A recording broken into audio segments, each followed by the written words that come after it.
الحمد لله نحمده ونستعينه ونستغفره ونؤمن به ونتوكل عليه ونعوذ بالله من شرور أنفسنا ومن سيئات أعمالنا من يهده الله فلا مضل له ومن يضلله فلا هادي له وأشهد أن لا إله إلا الله وحده لا شريك له وأشهد أن محمدا عبده ورسوله الذي أرسله بالحق بشيرا ونذيرا وداعيا إلى الله بإذنه وسراجا منيرا إن الله وملائكته يصلون على النبي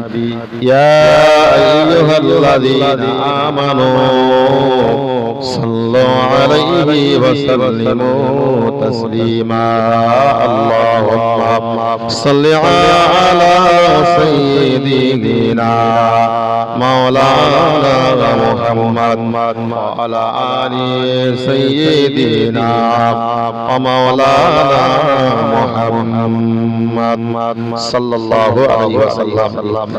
সর্বপ্রথমে প্রশংসা জ্ঞাপন করছি সেই আল্লাহর দরবারে যিনি আমাদেরকে বসার মতো তৌফিক দিয়েছেন। সেই দরগাহ ইলাহিতে প্রশংসা জ্ঞাপন করি, সকলে বলুন আলহামদুলিল্লাহ।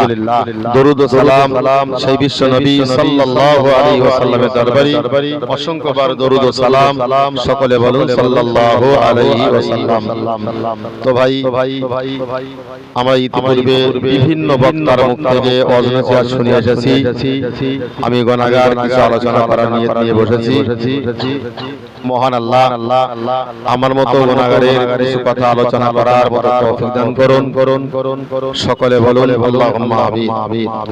তো ভাই আমরা আল্লাহর নিয়ামত পৃথিবীর জমিনে বিচরণ করব, অথচ আল্লাহর নিয়ামত ভোগ করব আর আল্লাহর কাজ আমরা কিছুই করব না, এটা কখনো ঈমানদারের পরিচয় নয়। তাই মহান আল্লাহ কোরআন শরীফের ভিতরে মহান আল্লাহ স্পষ্ট করে জানিয়ে দিলেন, ও বান্দা তুমি মনে রাখো, আলাম নাজআলিল আরদা মিহাদা ওয়াল জিবালা আওতাদা।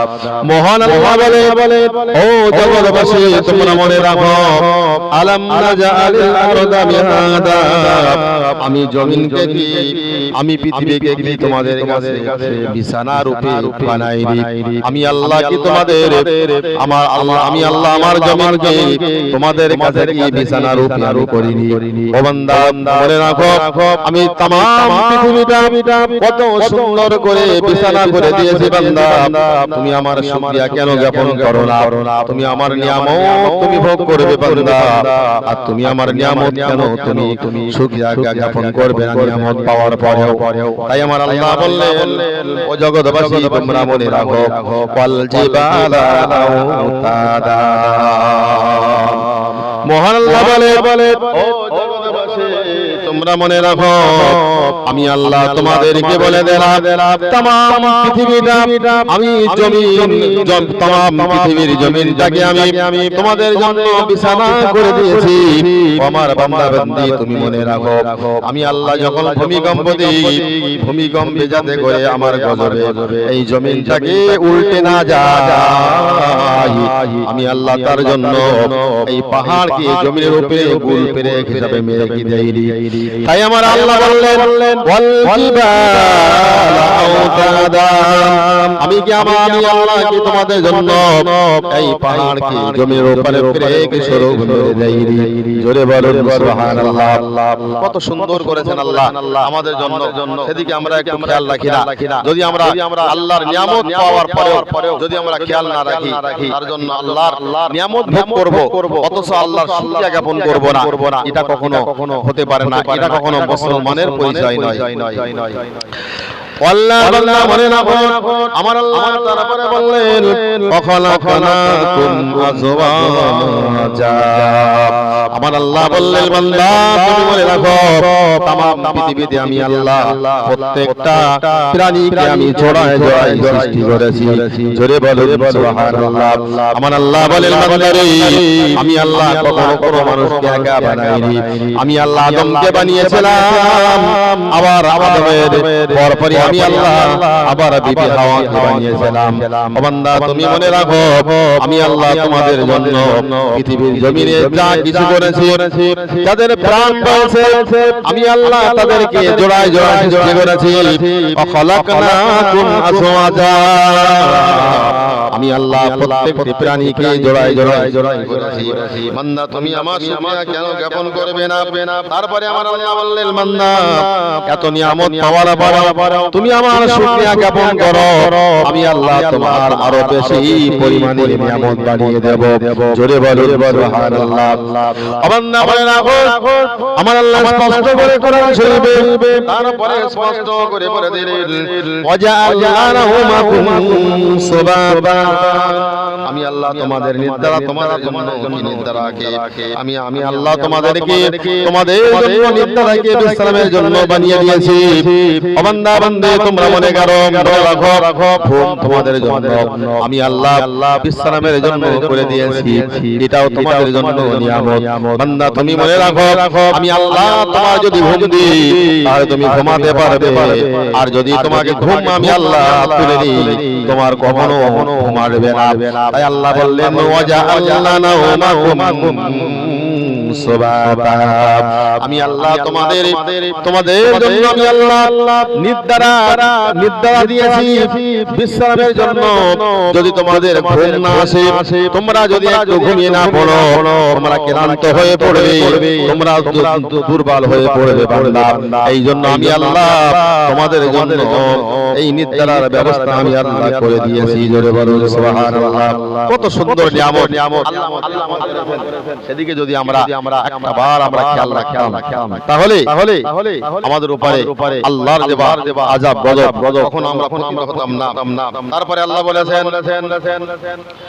وجعلنا الليل لباسا আমার আল্লাহ তারপরে বললেন বান্দা তুমি মনে রাখো আর রাত্রিকে করেছি আবারত আর রাত্রির জন্য রাত আমি আল্লাহর জন্য দিয়েছি একটা আবারত সৃষ্টি করে দিয়েছি বান্দা যাতে করে তুমি এই রাতে বিশ্রাম করতে পারো ঘুমাতে পারো এই জন্য আমি আল্লাহ রাতকে আবারত করে তোমাদের জন্য সৃষ্টি করেছি বান্দা একটা বার আপনি বলুন এগুলো কি আল্লাহর নিয়ামত নয় এগুলো সব আল্লাহর নিয়ামত এই নিয়ামত পাওয়ার পরেও সেই মহান আল্লাহর প্রশংসা ছাড়া পৃথিবীর জমিনে আর কোনো প্রশংসা চলে না জোরে বলো সুবহানাল্লাহ আজকে আমরা সেই কাজগুলো যদি আমরা করতে পারি তো অবশ্যই আল্লাহ তরফ থেকে আমাদের যা পুরস্কার আমরা অবশ্যই পাবো তারপরে আমার আল্লাহ বললেন ওয়াজআলনাল লাইলা লিবাসা আমার আল্লাহ তারপরে বললেন বান্দা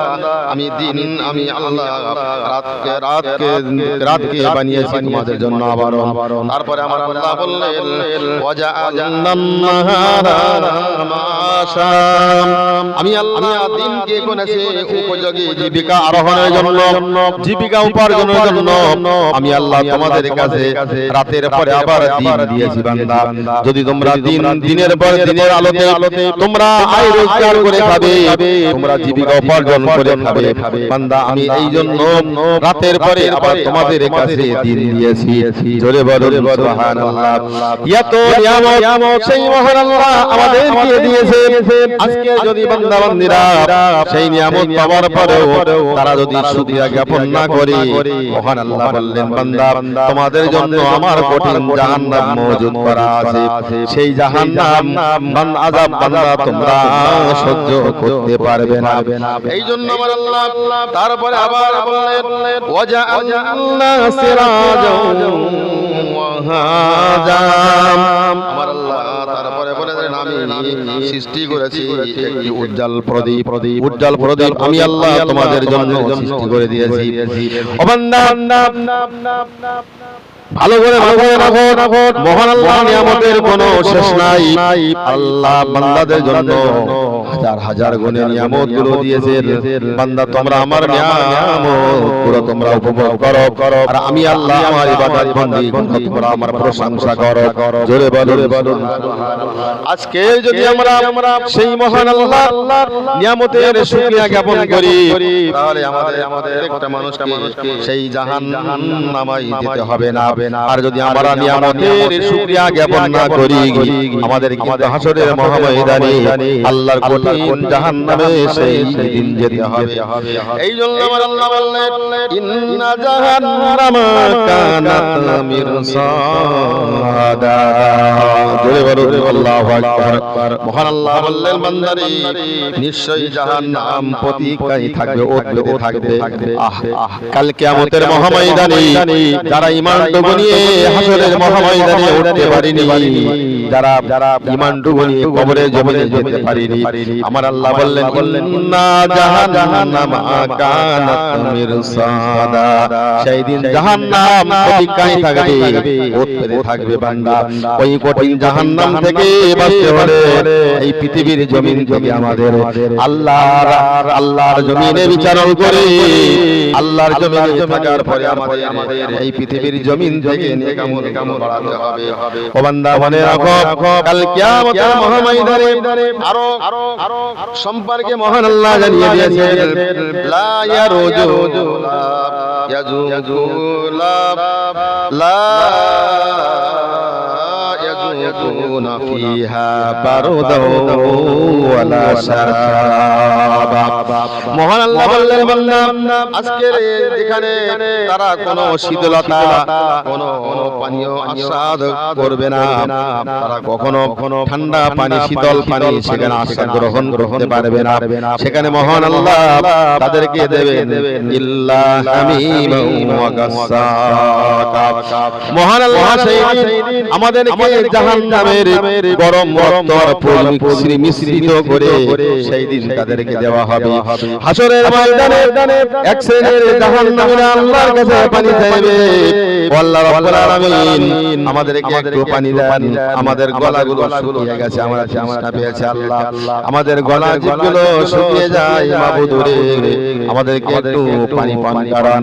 ওই সময় ফেরেশতাদেরকে অর্ডার করা হবে, বান্দা বান্দীদেরকে সেই দিন দেওয়া হবে জাহান্নামের উত্তপ্ত গরম পানি এবং মিশ্রিত পানিগুলো তাদেরকে দেওয়া হবে। দেওয়ার পরে দেখা যাবে তাদের পেটের নাড়ির গুঁড়ো গলে পিছনে রাস্তা দিয়ে বাইপাস দিয়ে সেই দিন বেরিয়ে যাবে। কঠিন জাহান্নাম থেকে আমাদেরকে বাঁচতে হবে। মহান আল্লাহ আমাদের আল্লাহর নিয়ামতের শুকরিয়া করার তৌফিক দিন। আল্লাহ আমাদের কঠিন জাহান্নাম থেকে বাঁচার মতো তৌফিক আল্লাহ দান করুন। যতটুকু আলোচনা করেছি মহান আল্লাহ আমল করার তৌফিক দিন। আখির দাওয়ানা আলহামদুলিল্লাহি রাব্বিল আলামিন।